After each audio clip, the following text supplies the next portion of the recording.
Otieko ni wach mar CBC ni gi junior secondary makoro iketo e primary ka jopuonj be pod ywak ni pok omigi tiegruok makare pod kia ni junior secondary ni nitiere gik moko monego bed ni puonjo ma ok ging'eyo. Bin sirkal oda rikni ahinya moloyo kama ikruok manitiere, girikni moloyo ikruok manitiere. Yeah, definitely. Gidewa rikni. Inya paro gini kane chako wach CBC ni ne nitie koko mang'eny. To sirkal no chuno wach ni. Ama sani nyiyo ineno ka jo ministry temo wacho ni pod gionge facilities ma gitemo dhiro ni mondo wajumbe through CDF odhi oger kata mana laboratories koro ma inyal tigo e junior high school ka. Gitemo rikni.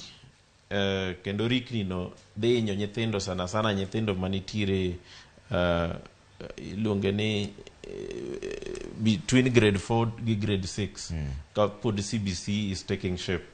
Nyithindo go nyalo hinyore e yorgi mar somo, gidhi bedo gi rochruok moko kone gi kocha. Kendo bendo ni neno ka jatend jonat bende no wacho tich omedore ne japuonj Mabe gidwa no med gi omenda. Imede tich to kimede msara. Koro ing'eni motivation bende dhi bedo ka, motivational issues.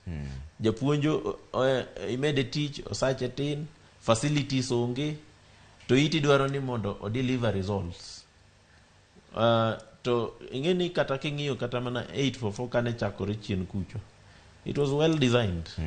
To challenges aina ge momiyo 844 no dhi makoro ochak wach ni gini koro gima useless mondo mi waloke.